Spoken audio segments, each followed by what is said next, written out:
This is some wild stuff that's going on right now. I mean, I recently just watched the Kirby Air Riders Direct.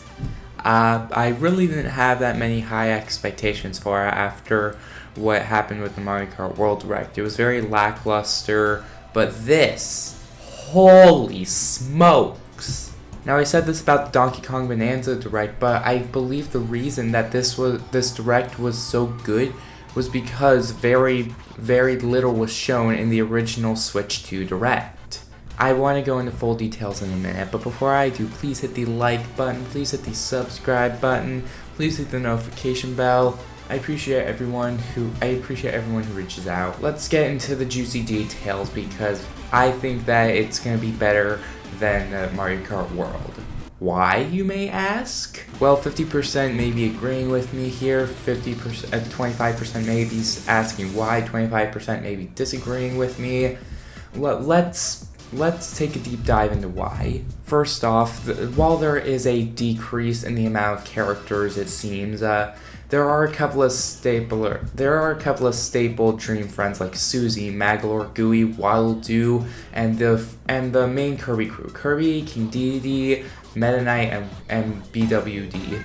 Like, overall, the character selection, especially with this new Starman guy that looks like he gives you the high jump from Return to Dreamland, it may be smaller than Mario Kart World, but from what I could see for a brief moment, I think that the character select menu just won't be as disorganized and messy as it was in Mario Kart World because of the much fewer amount, and there's no character variations besides the 4 colored Kirbys. Speaking of characters, let's talk about the new gimmick, everyone being able to use and utilize copy abilities. Dude, I'd love to see that in a mainline Kirby game. Like, what? Please, Sakurai, help work on the next mainline Kirby game while in development with Smash Bros. I know you're working yourself too hard already, but just maybe direct the first parts of Smash Bros. And work on the next Kirby game that's mainline simultaneously, and just give the gimmick with every character utilizing copy abilities. I'd love to see that in a mainline Kirby game. You know what, screw it. Sakurai, you don't have to work on it. I just want to see that one gimmick. Please. Especially when it comes down to Gooey. I mean, I believe he was able to use like 1 or 2 copy abilities in Kirby's Dream Land 3. I mean, I've played the game briefly, and I know that Gooey is able to use his tongue to grab things, like Kirby's able to suck things up in Kirby's Dream Land 3, yada yada yada. I'm not sure if Gooey's able to use copy abilities, so it makes sense for him at the most. But what makes it even better is that each character is able to grab the copy abilities in different ways, which is just utilized perfectly. I mean, it makes the most sense to be able to mix and match your machines with each character now. And let's talk about the machines briefly, because it seems like we're gonna have a couple more variants to the original machines, which I love. Just so long as that, I mean, I feel like when it comes down to Kirby Air Ride, the main problem with it is that you'll like a couple of vehicles and the rest you won't touch. But I guess it's fun, it's an own way, especially when all the trade-off mechanics have their own gimmick to itself. I love being able to utilize these trade-off mechanics for what's what, and that especially makes the most sense in City Trial. The fact that they're adding more carts that all have their own unique stats is just incredible. And while we're on the topic, let's talk about the game modes, City Trial and Air Ride. I was really hoping for there to be at least 1 or 2 more stages instead of just one big open Grand Theft Auto world, but apparently we're only just getting one big one, Skya. Well, I just really hoped that we'd be getting like a country or even an outer space planet or something for like 2 extra stages that are a tiny bit smaller than the original City Trial, but still have the same City Trial mechanic where you collected stats. It doesn't look like that's going to be the case, but these new conditions, these new hazards that are appearing on the tracks, I think it makes up for it. I mean, like, seeing all these Gordos when Sakurai was playing, I giggled for like 2 seconds. But it's good to see that City Trial may be getting a boost with just the fact that they fixed a couple of things from the original Kirby Air Ride, and Sakurai even compared it to what was in the original Kirby Air Ride. They even left it in being able to get off your machine. That's some fan service right there. And 6 players compared to the obnoxious 24 players. Dude, cutting down the character selection on the track by 75%, that was just genius. That means that the tracks won't be so big, and you'll be able to still play on them and still have like a good sense of difficulty, not just being able to move around them not so nonchalantly. You actually have to put in the effort to make sure that you're driving decently.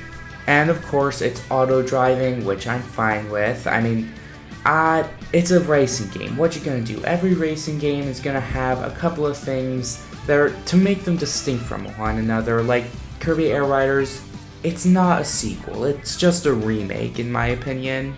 It's not even just a remake. It's just a reboot, bringing back a good idea and just improving it. And you know what? This may actually lead into a Kirby Right Back At You reboot, considering that they were made in the same 2000s year. I don't know, just something to think about. As for the final thing I want to talk about for the game modes overall, it looks like Top Ride is no longer available. I can't be too disappointed. I mean, the top-down perspective was cool, but I would have been fine of just, instead of having there be 7 tracks, there would be like 10 tracks. And even for the original Air Ride mode, I expect for there to be like 20, 25, 30, somewhere around that. I mean, it would definitely offer a lot more than what Mario Kart World has been offering, at least on a replayable basis. Now, as much as I want to be able to talk about every tiny detail I can, I feel like if I try to, I won't do it very well.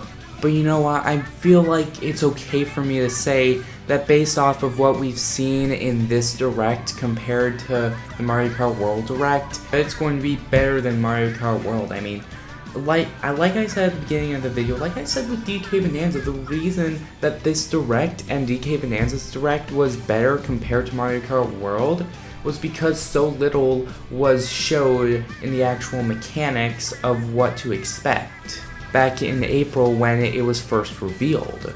And here they are, just flushing out all the bad parts that was in Mario Kart World and just trading off some of the good stuff that is in Mario Kart World with some stuff that more than makes up for it, well, doesn't quite make up for it at the same time. So I guess you can say that they're just trading off what's bad and what's good from Mario Kart World and Kirby Air Riders to just make Kirby Air Riders a better version of its previous iteration on the GameCube. I mean, that's the best way to sum it up for me anyway. But the last thing I have to talk about is the weird dark matter splashy thing that just came out of the sky for no real reason. Like, where did this even come from, and what's with the crown and eye being shaped like King Dedede? Could this be dark matter? I mean, I've recently replayed Kirby's Dream Land 2 and I 100%ed that game. Well, 99% of it. I haven't found Choo Choo yet. But that's not the point right now. The point is that from my memory, it kind of looks like dark matter, but then again, it looks like some dark version of King Dedede, like Shadow Dedede from Kirby's Triple Deluxe. I just can't wrap my head around why this is here. I mean, Mario Kart World's free roam, it has quite a bit of flaws, like with the Peach medallions and P-switches. This is just teasing that there's just going to be some dark force that Kirby has to fight off. I mean, what is the Kirby franchise's obsession with souls and darkness? Could it all be demons? Who flippin' knows? And then a spin-off of all things. And let's not forget that we still have the Star-Crossed World DLC, I'm calling it DLC, you can't tell me otherwise, for Kirby and the Forgotten Land coming out like a week from now. The biggest, will we find out what this thing is in some sort of September Nintendo Direct that isn't a Mario 40th Anniversary Direct? I'm gonna have to assume that's the case. I mean, Sakurai himself did say that not everything was shown, so maybe they only showed off like a good 50 to 70% in the Direct of what Kirby Air Riders is gonna be, and they're gonna show off like 25% more, or heck, it could even be less than 25%. They're just gonna show like a small amount more of what Kirby Air Riders is gonna have in a September Direct. And I feel like the next actual Nintendo Direct that doesn't feature a game, it's not an indie showcase, not a partner showcase, it's gonna show off Splatoon Raiders, Kirby Air Riders, Hyrule Warriors Age of Imprisonment, basically all the games that Nintendo has been teasing or pretty much have just been showing trailers of that hasn't come out yet. I could honestly go on for an hour. I guess my final summary for this is that Kirby Air Riders is just going to be more fleshed out than MarioKart World, and in some ways will just be better. So thanks so much for watching, everybody. I will see you all next time. Make sure to reach out, comment down below what your favorite machine is in the original Kirby Air Ride. Maybe I'll give you a shout out in the next video if you do so. Thanks so much for watching. I will see you all next time. See you guys.